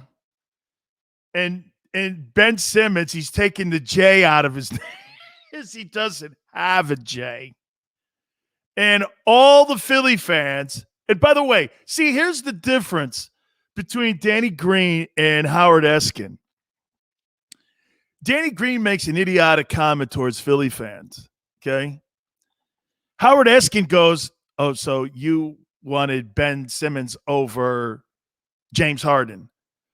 Well, I don't want an apology. I just want you to kiss my ass. That's knowing the room, and that's appropriate. Because all the people, because you know what that's called too, by the way? All kidding aside. That's called conviction in your beliefs, that when you see something and you've been watching a sport, football, basketball, baseball, what have you, and you've been around coaches like Howard said, and you've learned from these guys on what they see in particular athletes and their characteristics. Here, when you see a lazy dude, you know when he's lazy, right? He's late to meetings, doesn't work out his game. It could be even in your own business, right? Guy shows up late, doesn't do the proper work that other people do. They don't put the hours in that's needed to be a better salesman or what have you. You could see it in your own business. People spot failure. More so than the question is evaluating whether or not that guy's got the intangible to become a superstar. And you see, Ben Simmons with the Sixers is okay with being okay. And then you dub yourself the best defensive guy in the league. And, man, use that stuff for the media to call you that, not you calling and dubbing yourself that. Okay? You can't do that, especially when you haven't won. Buys a house and met a chick on Instagram. All right, great. So you spend the majority of your time on Instagram trying to hook up, then trying to hook up with somebody that could help your shot. That's the kind of people that you absolutely root against. Because you know why? Just showing up, man. Then he, shows up to his game, plays his 48, then jumps in his Ferrari. And he don't care about Philly. That guy doesn't care about his teammates. Quite frankly, all the hating that's going on with him, I could promise you this. That city knows now that he could care less what you think of him because basketball guys are spoiled. And maybe this is coming from a guy who's a little bit, I don't know, maybe I'm jealous of the NBA guys because you know why? Their contracts are guaranteed. You don't see NFL guys acting like these NBA dudes. The NFL guy, because you know why? His contract's not guaranteed. Okay, if you're a quarterback, sure, you got more economic freedom because you make a lot of money at that position. What about the other 52 guys that are on that roster? They don't have that economic freedom. You get cut, you don't get your contract. It's funny. It's like monopoly money. We're going to sign a guy to a 5-year, $50 million contract. They cut you in the first year. You get that first year, and that's it. And maybe some signing bonus incentives that were attached to the contract. You don't get that deal. I signed a $3 million contract with the Buccaneers. I got 2 years of that bitch. I go, what about the other year? Oh, what do you think? You're a baseball or basketball guy? It doesn't work in this sport. That's why the NFL has more economic freedom to be able to do some of the things that they do because they can jettison guys. NBA guy goes like this. Get this. Who would have ever thought in their wildest dreams Carmelo Anthony would have had more power than Phil Jackson? When they were both in New York, remember? Yeah, well, I don't care what Phil thinks, nor do I care if he's here or not. Phil left before Carmelo did because the player contract, you can't move it, especially when you're a dude like that. You think you're moving that? That ain't working, man. That ain't happening. So Danny Green called him a cup of coffee, dude. We love Howard, man. All good, man. And he just texted me too. He says, anytime we need him to come aboard the show, he's always willing to come aboard. We really appreciate that. All right, let's go into a little bit what's getting ready as we get around the NFL here for the next 2 weeks. The next 2 weeks are really going to tell us a lot about some teams as they're putting their rosters together still. Look at the New England Patriots. Could you see the New England Patriots moving a guy like Stephon Gilmore, who was the Defensive Player of the Year in 2019? Currently, he's scheduled to make this coming season $7 million. Gilmore says he wants market price money. Would the Eagles, would the Giants, would the Lions, would teams out there like, I don't think the Rams have enough assets now after the Stafford deal and after the Jalen Ramsey deal. So I don't know if the Rams have enough assets to do this. But there's no way Stephon Gilmore is going to make top dollar in New England. Who has ever made top dollar in New England? Now, could that environment have changed? Remember what a couple of years ago, Howie Roseman was out looking at Patrick Peterson when he was with the Arizona Cardinals. And there was talk that he was trying to make a deal to try to bring that player into Philadelphia when he was on Arizona. And Arizona just didn't want to budge off the number that they had and the assets that they wanted to acquire for the player. They didn't want to do that. So they were hedging their bets there. Steve Keim, the general manager of the team at the time, didn't want to move the guy. And so Howie Roseman's been looking at upgrading that secondary position with the Eagles. Would Stephon Gilmore be a guy? It's going to come with a big price tag. Big price tag. And especially when you're talking about the money you're eating right now in the Carson Wentz deal. You got a lot of money for Carson Wentz to go play in Indianapolis. Now, we were on with Birds 365 this morning, and I also said, you can defer some of that money. However, know this. If Wentz puts that team, and I'm talking to Colts, into the AFC Championship game, and that pick escalates into a first-round pick, I don't know, the money that you're eating, you get a first-rounder out of that deal because of the escalator that's attached with this thing. Okay, I know that I'm eating money still on my cap, and the cap is going to go up to around 204, I think, next year, maybe 206. It did go down 25% this past season because of the pandemic. So I would tell you flat out, I go, would that deal look a lot better for the Eagles if that thing turns into a first-round draft choice? And it gives them the ability to have another commodity and asset for them to be able to go out and upgrade the football team. And now you have Stephon Gilmore out there. I can promise you that the New England Patriots are looking at two options right now. The third option to pay the guy is not one of the options. How about this? If they end up giving him market value and they end up giving him top dollar for that position, it'll be a change in culture in New England. And is that needed? I don't think so. But remember something here. That's a position that is an asset position. When you're talking free and strong in corner, and you're talking quarterback, and you're talking left tackle, those are premium positions that you don't see come up a lot. And look at what Jalen Ramsey's price tag was. Look at what the Rams had to surrender to get him away from the Jacksonville Jaguars. Multiple first-round draft choices. Get this, Jalen Ramsey cost more to bring him to the Los Angeles Rams than what Carson Wentz cost the Indianapolis Colts to get a premium player at the quarterback position to go to Indy. Think of that for a minute. Look at all the first-round draft choices and all the big premium picks that were surrounded around that Jalen Ramsey move that the Rams made. That shows you the importance of that position. It's in the category of being one of those top-flight positions because in a game that throws the ball a lot, that's going to be a tough putt there to see what goes on in New England. All right. We had Tim Brando on with us yesterday, and Tim was just absolutely on fire about this new nil law that's been instituted in college football. And my friend Randy Cross, who works for CBS Sports, I don't think he can run as fast as Randy Moss. No. But I have heard that a few times, actually. And he joins us here now from CBS Sports, 3-time Super Bowl champion, my friend Randy Cross. And Randy, I first want to start this out by saying this.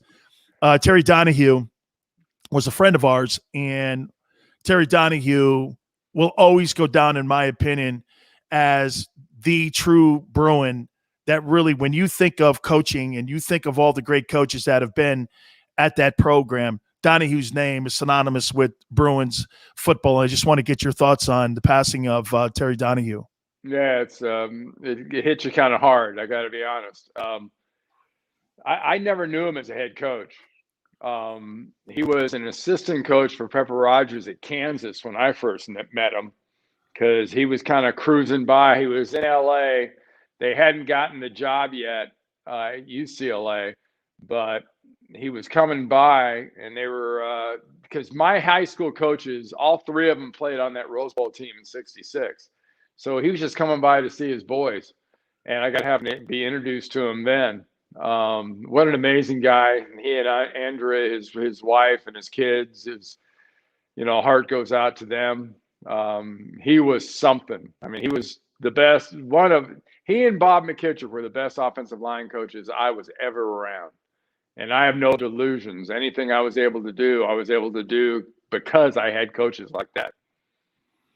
Randy, why hasn't UCLA been able to, how about this? USC's under probation for all those years, and they weren't able to really move the needle in any way. Now, with respect to the program, is it like every other place that has to pick what their priority is? I mean, look at Kentucky. Kentucky's a basketball school. There's nothing else around it. Do they want to be a competitive team in the SEC? Of course they do. There's no question about it. And I'm not saying that about Chip Kelly also. Chip wants to win games. I think the recruiting classes look like they're a little bit better now. But why hasn't that program, since Coach Donahue, really taken that next step over these last couple decades? I think it's priorities. I don't think football is a top priority at UCLA. Basketball is. I'm sure the new athletic director would say otherwise, and I'm sure a lot of people around the school would say otherwise, but it hasn't sort of been backed up by facts. I mean, it is about recruiting.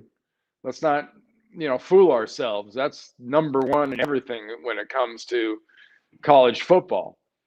But how can you not recruit to UCLA? I mean, I've told people all the time. I know guys that have gone there and never come back. They never went back home. So I've got to think it just has not been a top priority. That they want to have a just kick-ass football team, and that's just they've gotten it in basketball. It's they've got some of the best country club sports in the country, but as far as football, it's just never really quite been there. And I think with Chip recently, they're starting to get better now. At one place where they really fell off, and they were never bad under Terry Donahue, was at the line of scrimmage, both O and D lines, and that's where they've suffered. But I think everybody has suffered as these top 8-10 programs in the country have kind of siphoned off all the line of scrimmage guys, to the Alabamas and Ohio States and Clemsons, and go down that list. That's where most of those guys end up. How could you not want to play at the Rose Bowl? If you've ever been there, I have. I'm sitting there and I look around and I'm doing this. So Randy Cross played at this. This is unbelievable, man. I played at the Coliseum. I played in the Rose Bowl one time. Okay. In the Rose Bowl. And Rose Bowl. and that just adds to it. I mean, if you're recruiting, I know. You see that place, why would you not? I mean, it's to me, it's the best place in the country. Weather, location, and I know, everybody's going to say the big house or the horseshoe or go down the list. But the only reason you don't think it's the Rose Bowl, you've probably never been there. Even the gear's great. I mean, I just even though I never really just got it. I'm like, I mean, I don't know how this team's not a 10, 11 win program every year. Let me get into what I was talking to Tim Brando with yesterday. All right. And we were talking about the new nil law, and you're starting to see programs starting to take advantage of it. I saw Notre Dame's offensive line signed a new contract. I know the Miami guys are already front and center. They got a gym guy now sponsoring all the players on the team. De'Aaron King just made a $20,000 endorsement signing deal with a particular company. You're starting to see it pick up here, and there's really no legislation because the Supreme Court has come down saying you have no right to tell these kids how to control their own destiny and their own likeness. You think this is going to be good for college football, or do you think there's going to be issues down the line here? There'll be issues. I think the major issue that the players are going to have to deal with is the IRS is going to want to wet their beak.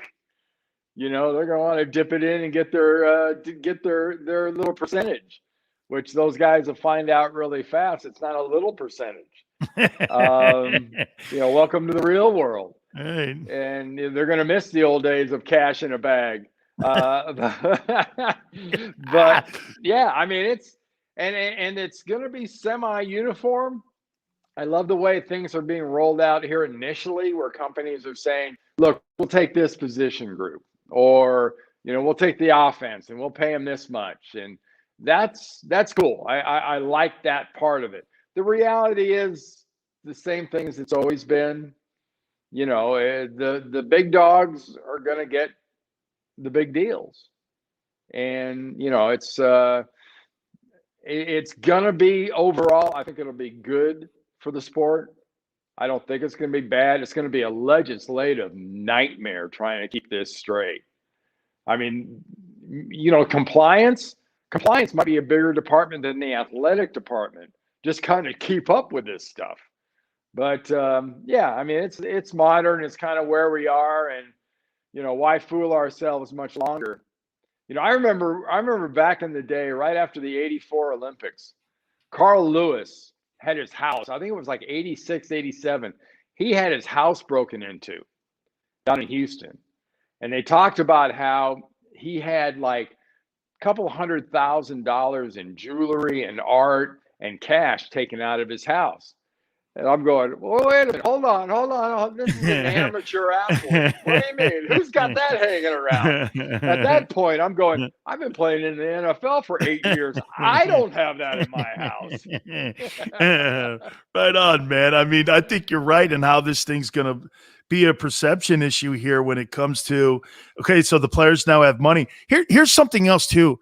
Let me throw this at you, too. So, Randy, my Canes play Alabama Labor Day weekend. Okay, so you now have players, and I'm just assuming that some of the Alabama guys are going to start because I hear they're starting to cut deals now. As I said, the Miami guys. What if you have like a important meeting that week and one of your players has an appearance where he is going to the coach, hey, man, I've got to get to this car dealership here because I've got an appearance that I'm committed to. Then you start doing this. Okay, here's another one. A team's going to go over to this particular hotel. I can't stay at that hotel because I've got to deal with the Hyatt, and you guys are dealing with a Sheraton, and that kind of goes against my sponsorship deal. I guess what I'm saying here is it looks like there's going to be more issues with the coaches to keep this thing under wraps and keep the players focused because, and look, I'm not saying I'm all for this, the players making money. I'm just wondering on distraction levels when it comes to stuff like this. Well, I think the extra money some guys are making is going to be enough of a distraction. Yeah. To be honest, I think that's going to be the biggest distraction. You're just, the points you bring up are just some of the things when you hire your guys in this new, improved and enlarged compliance department, you're going to have to deal with this all the time. Coaches are not going to be happy about having to deal with it, but I think they may have to deal with it on occasion, but it'll be mainly people in the athletic department that'll have to keep all that stuff straight. All right, let me ask you about Reggie Bush. This new campaign now, I love how the NCAA and the Heisman Trophy people. The Heisman Trophy people just kick the can down the road to the NCAA guys. They just do this. Well, if they reinstitute his records, we'll give him his Heisman back. Yeah, now they put it back into the NCAA's hands here. Are you in favor of Reggie getting his Heisman Trophy? Bruin to Trojan here, so I'm curious to hear. Yeah, I don't know. Even if he was a UCLA guy, I don't understand how you rationalize that. You can't. No, honestly, it's like, was he going to get? What's it take? Does the NCAA, the president of the NCAA, have to give him a sports pardon? To nullify what he did back then? That doesn't go away. That whatever it was that whole thing went on with McNair and whoever was involved in that. I don't know. I'm not a fan of that. I don't think retroactively going back and reinstating guys because current guys are doing it. Where else does that work that way? I mean, no, I don't think you can show anywhere where that kind of works that way. So no, I wouldn't be for that. I said it's too bad, that he lost it, and it's too bad it kind of happened. But I don't think you go back and retroactively make it a mute point. Let me throw this at you. Two last questions here. So explain to me this. How do you think that this is productive with the 49ers and Kyle Shanahan coming out and saying, oh, by the way, we really made a push on getting and trying to get Matthew Stafford into San Francisco. Boy, I'll tell you something. If I'm Jimmy Garoppolo, not only did you get a guy in the draft, a year previous, you had a week where you're thinking about Brady. I mean, I get the injury and stuff and such. I really do, Randy. But what's the point on going public? I mean, Bill Walsh and Policy and McVay and them dudes would never, ever in a billion years come out and go, we were really interested in trading Joe Montana for John Elway. When in that 30 for 30, it finally came. I didn't know that until I heard that in that 30 for 30. I had never heard that Bill had contemplated maybe potentially trading Joe to Denver to get that Elway pick. And then he finally said, no, there's a couple more Super Bowls in this guy, which he turned out to be right. I didn't find that out, Randy, until that 30 for 30 came out with Marino and Elway. I mean, I don't think that's very productive. No, I agree 100%. There are certain things that are said in retrospect with a historical aspect involved, kind of like that comment where it's way past. No, I think certain times foot and mouth disease can be a little bit of a problem in sports, and I believe that'd be a case of foot in mouth, where maybe after he said it, it's one of those, grab those words and pull them back. I didn't really say that, did I? Yeah. And Randy, did you know that the organization had thought about moving Montana? No. Wow. Yeah. No. And there were some rumbles at times, my last year or so after the Steve Young stuff had already started, but that was way after what you're talking about here. So yeah, it was, that would have been very, very surprising. Who did he have a better relationship with, Walsh? Did he have a better relationship with Young? Because to me, I always looked at it on the outside like, look at what he did. Not only did they draft Joe in the third round, but then they found this guy on the junk pile, Steve Young, in Tampa. He's on the junk pile. Nobody really thought he was going to be that guy. And I was always wondering, was he more fond of the fact that Steve was kind of more of a reclamation project, at least for the perception of it being, once he stepped on the field, you saw, okay, once you got talent around him, he is that guy we thought he was going to be when he was with the Express. Yeah. But who did he have a better relationship with, Joe or with Young? I'm talking Bill Walsh. Well, my perception would be Joe. only from the standpoint of, I was with Steve in 87 and 88, my last 2 years. I was his roommate during training camp and on the road. Why Bill decided that I should room with him. I guess I played with Joe long enough, and Steve was competitive as hell. And I just kind of sit over there and nod my head. And go, yeah. But, it's something that, when it happened and as it went on, Joe and Bill kind of played off each other. And I think Steve was a huge challenge for Bill. Bill, we all knew Bill. Bill had an ego, and Bill wanted to prove he could do something with him, and something that Tampa Bay couldn't do, and nobody else can do. And he saw something in him. And obviously, he was right with back-to-back Hall of Fame guys. But it was an interesting dynamic, but it wasn't one that you really saw coming. If you had to have one guy in your huddle to win a Super Bowl, Young or Montana, who you picking? I'm going to go with the guy who won me 3. I know Steve won 1, but I'm going with the guy who won me 3. Tell everybody, man, that guy's the GOAT. I don't care what anybody says, and I know I get killed by that when I say, because they're look at Brady, and I'm like, I get it, but remember something. Well, he had Rice. I'm like, he didn't have Rice in Detroit. Okay, when they won that Super Bowl, they had my friend Freddie Solomon and some dude named Henry Cooper. Didn't have Earl Cooper, actually. Excuse me. Didn't have JR in Super Bowl 19 either. Had a nasty, mean defense, though. Absolutely, man. You guys were, as I said, I hate you very much because you guys, your first 2 teams could have beat anybody in the NFL too. It was crazy. Hey, Randy, thank you, brother. Have a great weekend. Anytime, Dan. My pleasure. You got it. That is the great Randy Cross, College Football Hall of Famer, UCLA legend, and also 49ers legend. We'll take a brief timeout to keep it here on the National Football Show. I get scared sometimes. Of a lot of things. Joining in. Decisions. The dark. The dark.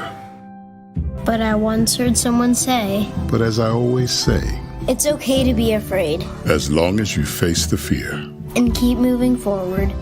Wherever you are in life, count on the name trusted in insurance for over 80 years. Independence Blue Cross. The savoring taste of a good bag of beef jerky is so enjoyable at any time of the day, as long as you can find it. Here's what we suggest. Pure Bull Beef Jerky is our answer, and soon it will be yours. Locally produced in the Philadelphia region, this high-quality, healthy protein snack is easy to secure. Go to steersnacks.com, and you'll see hot garlic, tropical heat, Pure Bull dry rub, and our favorite, Huck and Fod. What's that? Huck and Fod. Go now to steersnacks.com. Welcome to the Wildwoods, the perfect place where you can safely do everything or nothing at all. Catch a wave, take a nap, go for a drive, grab a bite. It's your vacation, and we're doing everything we can to make it a safe one. The Wildwoods. Your vacation, your way. The International Brotherhood of Electrical Workers, Local Union 98, is a proud sponsor of The Labor Show with J. and Krause every Saturday night from 6 till 8 p.m. IBEW Local 98's highly trained and superbly skilled electricians are the best in the business, setting the highest safety standards in the electrical industry. So when you're planning your next industrial, commercial, or residential project, choose an IBEW Local 98 union contractor. Learn more at IBEW98.org.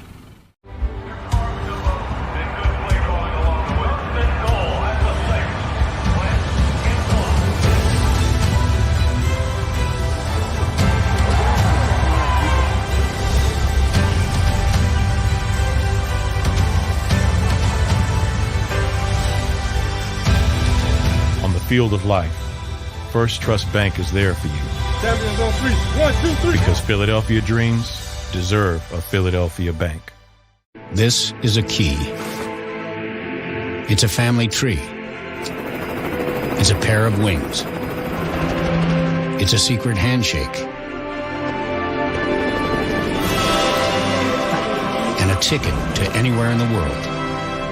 It's more than a uniform. It's the door to a world most people only dream of. There's Strong, and then there's Army Strong. Try it on at GoArmy.com.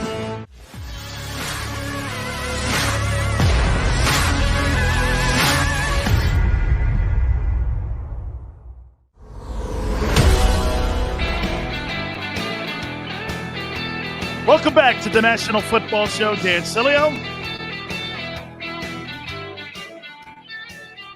I'm really looking forward to the New England Patriots season this year. A lot of storylines wrapped around that season this year, I think. And it's going to be two guys that will be front and center. It'll be Cam Newton and it'll be Bill Belichick. Let me start with Cam. I've got tremendous respect for Cam Newton. I'll tell you why. Cam Newton was a one-man show in Carolina. And I never really thought that the National Football League knew how to legislate hits on him. And I think all the current players of today have benefited from the beating that Cam took in Carolina. I mean, if Tom Brady takes off in any way, goes up the field, and somebody hits him, where it's considered a tough hit, it's a penalty. No matter what, it's a penalty. Because why? The league is protecting that position. I truly believed that the league said this: I don't want to see the Nick Foles of the world any longer in the Super Bowl. I don't want a Super Bowl of backup quarterbacks. I want the frontline stars, because the frontline stars in this league are the quarterbacks. You know, the quarterback in the NFL today is arguably one of the most recognizable people in all of American sports. You don't want Patrick Mahomes, you don't want Aaron Rodgers or Tom Brady sitting on the side or in street clothes because they got hit by a BS hit in some Bengals game and they missed the playoff. Nobody wants to see that. They want to see the stars in the sport, and they want to make sure that those stars are protected. Cam Newton, in my opinion, was the guy that was the sacrificial lamb because the NFL officials didn't know exactly what they had here. Here was a guy that could throw the ball for 300 yards, and here's also a guy that could run the ball for 100 yards. He did the same stuff that he did at Auburn that he did in his early years at Carolina. If you look at those early years in Carolina, he had great numbers. But then as the war of attrition started taking its toll on him, shoulder injury, arm injury, leg injuries, back injuries. I told you this before. This is an NFL career. It's not the devastating hit that ends guys' careers. Hell, did you guys even know that Tom Brady had an injury to his knee? I didn't really know that until I found out this past offseason. This is what happens, and I've done this before to you. Can you imagine this? 1 year. And what I'm doing here is I'm hitting the top of a nail, pretending. That's your knee. Guy hitting you. Every single practice, every single mini camp, every single game. 5 years, 10 years, 15 years, 20 years. It gets to a point your body disintegrates because of the contact. Brady was a great, I didn't know Brady had a knee injury. I had no idea. Now you combine that with a style of play. Think about Brady's style. Brady still had a knee injury, didn't he? Missed the entire season back in the day. Remember he missed that 1 year? He still missed the season. And his style of play, 7-step, throw the ball. Very hard to sack a guy and very hard to get big hits on that kind of guy unless he's moving around in the pocket. And Brady's not going to be moving around in the pocket. So he's going to take limited hits. And then the NFL officials are going to protect that and making sure you're not going low, you're not hitting him late. And how about this? Sometimes you're not even hitting him legally, but they don't want that defensive unit to get the notion that they could just take deep shots at the guy. Those days of hitting these quarterbacks like that are over with. Now you change that style. Cam Newton, 5 to 7-step drop, moves around a lot in the pocket. You don't really know where he is behind you if you're an O lineman. Then all of a sudden he gets out in the perimeter and he starts running up the sidelines, and then he gets creamed by a free safety. You know what the officials are watching? They're watching Cam Newton just run up the field as a guy who is trying to get yardage. They're not looking at him any longer as a quarterback on the football team. And those years of them doing that and not understanding, how about this? I'll make another comparison here. Do we agree when Shaquille O'Neal played in the NBA that the NBA officials really just never knew really how to officiate against Shaq? Remember the hack of Shaq? They just didn't know how to Shaq was so gargantuan, not large, gargantuan, that they really didn't know how to legislate fouls against Shaq. So they went through an entire years actually, not knowing how to deal with Shaquille O'Neal because he was an anomaly. They'd never seen a guy that big and that forceful on being able to move down in the box, right? Nobody saw that. Same thing with Newton. Nobody saw somebody that could run like that and be effective throwing the ball in the air. And now you look at Lamar, you look at Russell Wilson, you look at even Josh Allen.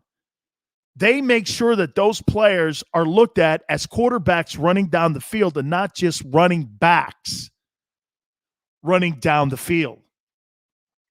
So Cam Newton is taking a beating. Then you combine that a year ago with a new offense, nobody thinking that you're going to do anything, and then you add COVID-19 to the whole mix. I know that we had Dan Shaughnessy on from the Boston Herald a couple days ago, and he thinks Cam Newton shot. I don't. I think Cam Newton is going to have a comeback year. Now, what does that mean? I don't know. You're getting a lot of opt-back-ins. The Patriots, and by the way, the league doesn't have any opt-outs, which is great for the 2021 season. And you're going to get a better Cam Newton. I think he's going to have more of a grasp with Josh McDaniels' offense.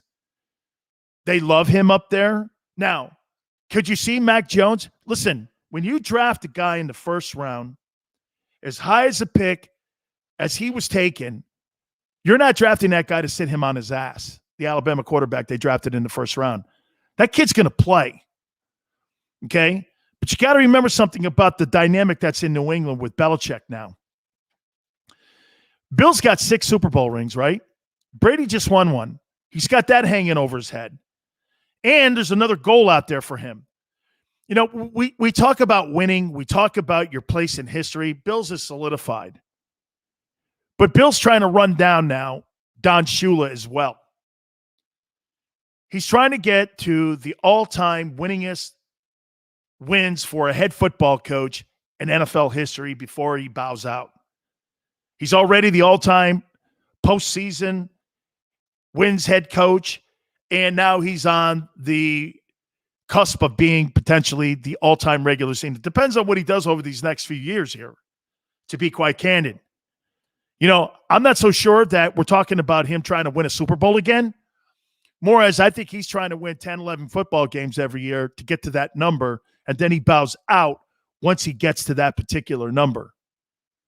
That's where I think he is in the landscape. So it's going to be interesting to see how people are going to look at him over these next couple of years with Brady not being in that building. His legacy is set, but every year that Brady continues to win in Tampa Bay, let's say Brady wins another championship. If Brady wins another Super Bowl, do we not agree we start doing this? Man, instead of it being, before it was 50-50, that you thought that relationship in New England was Brady and Belichick together. Well, after Tom won that Super Bowl last year, didn't we do this? Maybe 60-40 now. It's more on Tom's favor. And if Brady wins another Super Bowl this year, do we not do this? It's more 70-30. And I'm wondering how people will receive his coaching tenure in New England. Did he get lucky with – watch this. Could it easily be this?